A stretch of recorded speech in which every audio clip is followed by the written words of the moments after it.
Hello and welcome to Money Matters. My name is Jim Butler with FourFront Advisors. My co-host this evening is James Chan with Asia Marketing. Welcome, James. Good to have you on the show again. Thank you, Jim. Good to see you.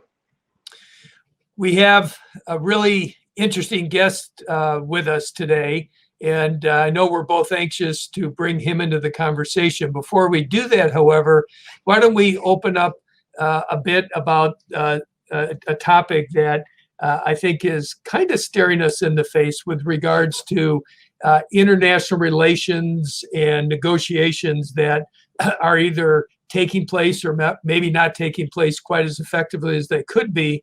And as you know, we don't want to time when this show is taped versus when it's released. But at the same time, this is an ongoing issue that I think different countries are faced with, and certainly with the work that you do, you're probably looking at it virtually every day. Yeah, absolutely. It is a very strange time to live in, not just domestically, but internationally. And I agree with you that no matter what is going on, whether we're going uphill or going downhill, I think that our world is still very much globalized. I don't think that no matter what forces are on the ascendancy, I think that the economy of the world is still very international. So as I was kind of chatting with you the other day, that we really need to kind of gear up on doing good international relations. And in a nutshell, good international relations is good diplomacy. You know, Right. you don't want to be disagreeable with people because Right. if you are disagreeable, you end up flying to other countries when, assuming that we can now fly, you Right. don't want to fly to other countries and pick a fight. It's not going to help with the negotiations. Well, so I have a question for you, but as I form this question, what I want to point out is an issue that I think is somewhat obvious, and that is, it's not like all of a sudden all the heads of state in the different countries are going to have a kumbaya moment and get along in 24 hours. That's not going to happen. No. So maybe at the top of the list, what countries do you think should be at the top of the list for the United States, if not where those relationships should be today, but where there's the potential to improve the relationships and really would be in everyone's best interest over time? I mean, I think that we're talking about the usual suspects. You know, in Europe, it has to be Germany, and it most likely also to be the United Kingdom, and France is important. You know, the usual suspects of in Europe, and of course Canada and Mexico are very important. Right. And ironically, China, which we have such a basically, pardon my blunt talk, such a lousy relationship with right now. Right. It's still something we need to work on because if we allow relationships or relations with China to continue to go downhill, I don't think it's going to be good for not just the United States and America, but for everybody else. It's going to be too messy. I'm saying this because I have seen the latest Pew Research survey that at this moment, as we speak, Jim, the unfavorable 73% of US adults view China unfavorably. This is really the highest, I believe, I am aware of since the first time I came to this country in 1971. I believe so. So it's difficult. It is. And without projecting as to what's the best solution and who's responsible, because we could be here all day talking about that. What comes to my mind is, there's always two parties that have to come to a table. And do you sense that if that logjam can be released, that major countries like China and some of the other major players, be it India and maybe even some countries down in South America, in fact, could be as willing and open to negotiations. I think many countries are willing to open to negotiations or renegotiations. I think that everybody wants to improve uh, uh, himself or herself or itself as a nation. I don't really believe that there is a country right now, no matter what the narrative is, no matter what the rhetoric is, Mhm. really wants to be isolated. I really don't believe so. I think everybody wants to dance, and everybody wants to have as many dance partners as possible. I really do. I really, really do, despite the rhetoric, really. Right, right. And one thing I quickly want to mention is about Hong Kong.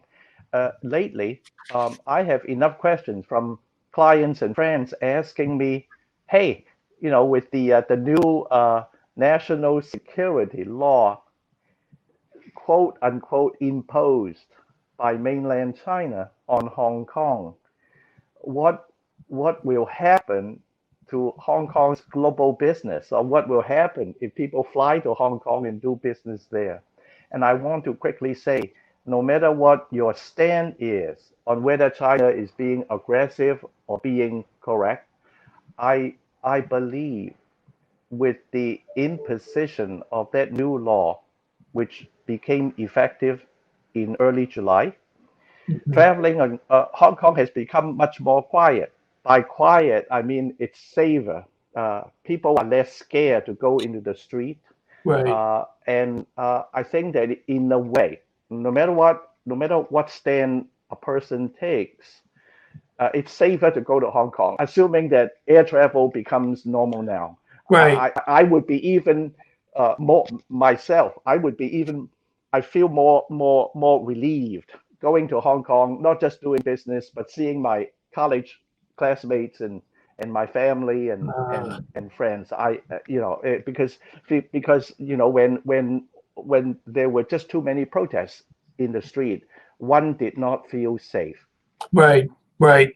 Let me shift the conversation ever so slightly to the question, which Mhm. actually ties right into this, which is Robert Young in Ardmore is asking, has U.S. trade gone up or down under the current administration? Well, actually, it didn't go up and it didn't go down because if you consider the 3 years in 2017, a U.S. trade was about 3.8 trillion. Then in 2018, it rose a little bit to 4.1 trillion. 2019, it dropped a little bit to about 4 trillion.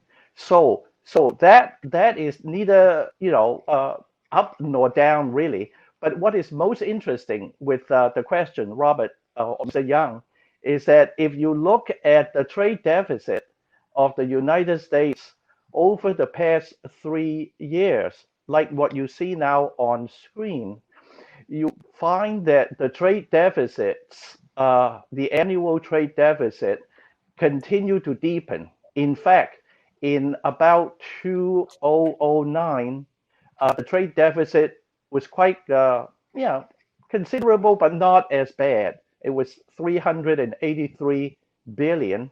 That's a minus figure. And then Right, it has deepened. It has increased to about 616 billion last year. So again, no matter what a person's political stand is on trade deficit, it seems like as a group, we're not doing very much to correct it. I should shut up. Really should shut up. well, because of your background and obviously, coming from the Asian countries, I think you bring a special perspective. But for the show and for right now, obviously that will have to do so that we can kind of keep moving along. But Right. I think the two, just to kind of tie this into a knot, with regards to international relations, opening up negotiations for trade are a good thing for everybody in the long run, but it's not going to get fixed overnight. I do have one little thing to say, Jim. I had an Egyptian friend who was a diplomat, and he once said to me, James, it's very important to keep talking. No talk is no good. That's the secret to success in international relations. Keep talking. Okay, and we're going to keep talking right now, but beforehand, we're going to give people a chance to write down how they can communicate questions like that to us for future shows. You can have your questions answered on Money Matters. Please go to our website, money-matterstv.com. On our homepage, click on the banner on the right that says Send Us Your Questions. While you're on our website, you can find information about our host and guests, as well as show notes and links about this show and past shows. Money Matters is also available as a podcast on iTunes and Stitcher, so you can listen to Money Matters while you're on the go. That website address, again, is money, MONEY, -matters, MATTERS, TV.com. So our guest today is Stephen Kahn. Steve is call him a biotech consultant. Steve and I have known each other for better part of 20 years. His background extends within the pharmaceutical industry, and what a timely insight, perspective, and expertise to bring to the conversation during this time period in which we're living in right now. So welcome to the show, Steve. Hi, Jim. Thanks for having me. So for the benefit of our listeners, can you give a brief background as to how, maybe where you've been over the past in your career as it relates to biotechnology and pharmaceuticals? Yes. So initially, I got into healthcare through nursing and was doing that for about a dozen years or so. And then migrated over to the pharmaceutical industry, mostly running post-marketing studies, so mostly on the safety end of trials. And throughout all of that, I've done everything, probably every department there is, I've been able to work in and or lead. So I feel like I've, seen a lot. Probably the one piece that's made its way through all of my work life is the area of informed consent and making decisions, how patients make decisions, how physicians make decisions, how organizations make decisions based on information. Okay. And kind of, yeah. Well, that's interesting you frame it like that, because certainly so far in 2020, our government leaders, not only in the United States, but on a global basis, have been faced with making some really tough decisions. And when you make a decision, I think the biggest challenge one has in a leadership role is you're not going to satisfy everybody. No, often you're not even satisfying yourself. And I think, sort of everything that we've been seeing, you've seen in microcosms within organizations, or even yourself when you have to make a decision, where you don't have really well-defined information that leads to only one possible conclusion. A lot of your information is vague.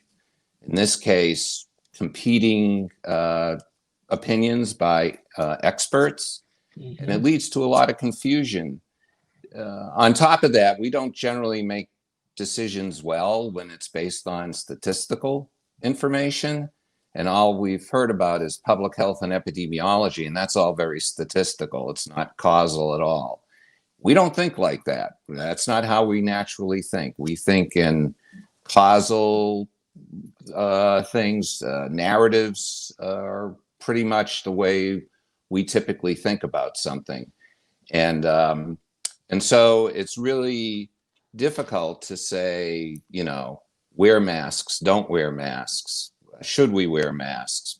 because people want definitive answers, and these answers are not definitive. They're the best choices with uncertain, ambiguous information. And so that gap is really brought to the forefront during the pandemic, for sure. When you use the term statistical reasoning, what do you mean by that? And why is that such a pitfall for many of us to make good decisions? So maybe I'll put you to a test. So if I told you, I know that you weren't expecting this, but anyway, so if I asked you, I want you to tell me what occupation this Sam is. Now, Sam, I'll describe him for you. He's shy, withdrawn, always helpful, but with a little interest in people or in the world. Very meek, tidy soul, has a need for order and structure, and has a penchant for detail. You've got two selections, you could say. He's either a farmer or a librarian. How would you go about making a decision? My first inclination would be to kind of do a best guess, because as you described him, he's more analytical. So I would think a librarian would be more analytical, potentially not as much people contact. But I can see today's farmer actually being in the same role. But I lean to my first answer and say a librarian. Yeah, and well, you fall in with about 90% of the population, but none of us, including myself, when I read this question, did I bother to ask? Well, I was reading it, so I didn't have a chance to ask. Is, well, statistically, how many male librarians are there, and how many male farmers are there? And the ratio is 20 to 1. So if I did it with, you know, there are 21 balls in an urn, 20 are white, 1 is red. What's the like? Which would you say you're going to pull out if they were randomly mixed? Right. So we don't even go to statistics. Our first thing is there's a story here. There's a narrative, and I'm sticking, and we stick to it. And by the way, all these examples you can find in behavioral economics, they've tested graduates from Harvard, statisticians. Now, almost most people will opt for this ready-made, they call it heuristic approach and causal approach. So statistical thinking will be, you know, if you took, you know, I give the social distancing. Now, right. We've heard 6 feet. There's no magic to 6 feet. It's not like the virus dies as soon as it gets to 6 foot 1 inch or something. You know, it's that statistically speaking, the number of particles, the infectious particles that'll still be in the air has dropped considerably by 6 feet. But you're certainly better off at 7, and 2 miles is great. You know, and 1 foot's a lot worse. So there's a distribution of particles, but you can't live that way. You can't have like a tape measure or a stick that's 6 feet and put it, you know, don't come near me. Yeah, I think, Steve, I have to jump in here. I have an urge to say that there is something subliminal in a person's decision-making process. It's not just statistics or facts. And in fact, a person who considers himself or herself very rational may, after the longest reasoning process, just finally make a decision based on last minute. Oh yeah. Subliminal action. Oh yeah. You know, and you take the jump. Yes. No, in fact, you know, I mean, the literature on this is pretty clear, which is we opt, I mean, they theorize it's related to, you know, if I'm going to be attacked by a mastodon, I'm not going to sit down and make a probability list of probable outcomes based on different choices. I'm just getting my rear end out of there or getting a bigger spear. That's what, you know, those are my choices. And it's good because it has to do with survival and avoiding risk. The problem is when you put that into some other contexts, you can come up with bad decisions. But life has to be led. It has to be practical, which is why I like to describe, you know, my interest is studying this gap and how things work in what I call the wild. So if I'm in a hospital setting and I'm trying to watch somebody be informed of their choices, they're not going to sit down and make these long lists and take the probability. You got a 70% chance of this and an 80%. Nobody's going to do that. What's the gap you're referring to? I think that's an important point. Yes, thank you. So the gap is there's an idealized notion of decision making, which is in economics, by the way, and that is that you take the outcomes, which are usually in currency, say dollars, times the probability of the outcomes. So each choice path you make has all these statistics lined up, and you do the calculations, and the one that yields the most money should be the path you take. In reality, we neither think of, as people, we have difficulty assessing probabilities. Our brain ticks to other things to think of frequency. So we can't interpret that well, and we don't even opt for we're not going to do multiplication, and I think it's sort of wrong-headed anyway. So I think the way we think is broader and cursory than the idealized model, and that gap has been the subject of a lot of controversy within the field. But so we need to make allowances for being human in ways to close the gap. Because I thought you would be talking about a pair of parallel track reasoning processes.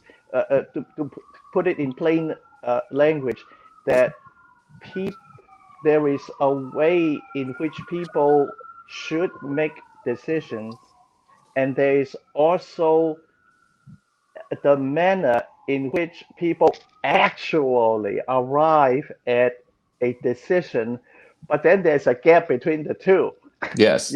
Right. So there certainly is this gap, and the gap kind of exemplifies itself in the way in which, if you went to a physician and they gave you the statistics on different treatment choices, say you have cancer, and they give you you have a 70% chance of 5-year survival, but then you have these side effects with this rate of side effect.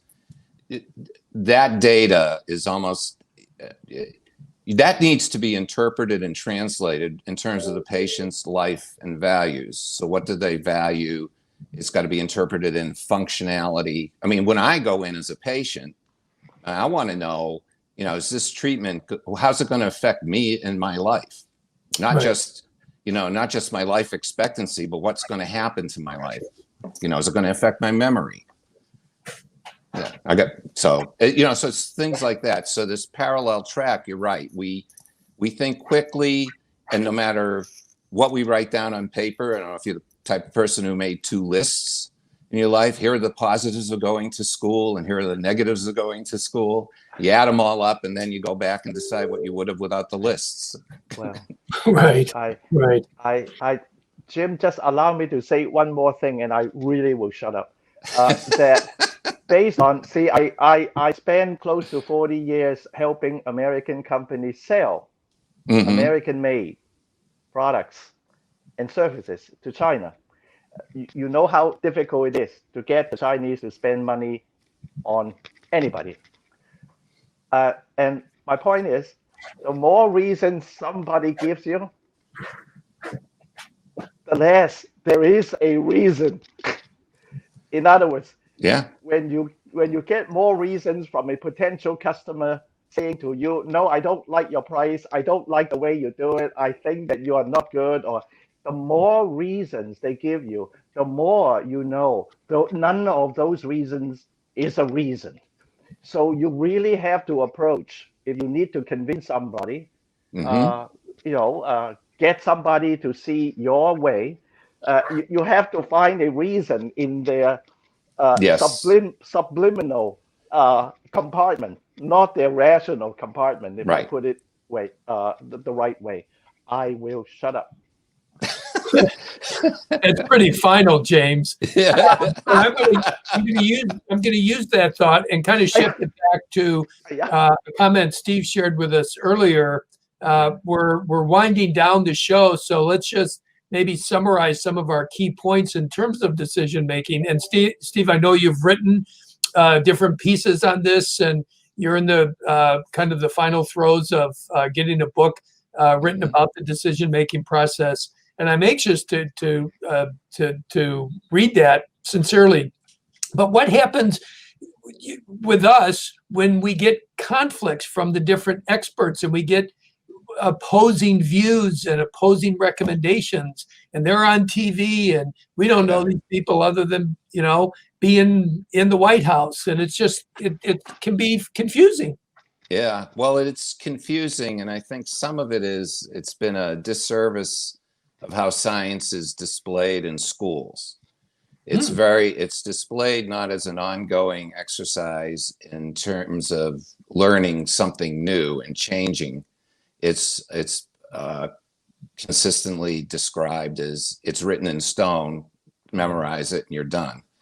And for the conflicting experts now, I mean, I've had, physicians give me different ideas of what they think my best options are for various ailments. I happen to be in a position to understand what goes into the research for those different options. So I'm like, well, how many studies have been done? How many have been replicated? I give them a hard time. Most of us can't do that.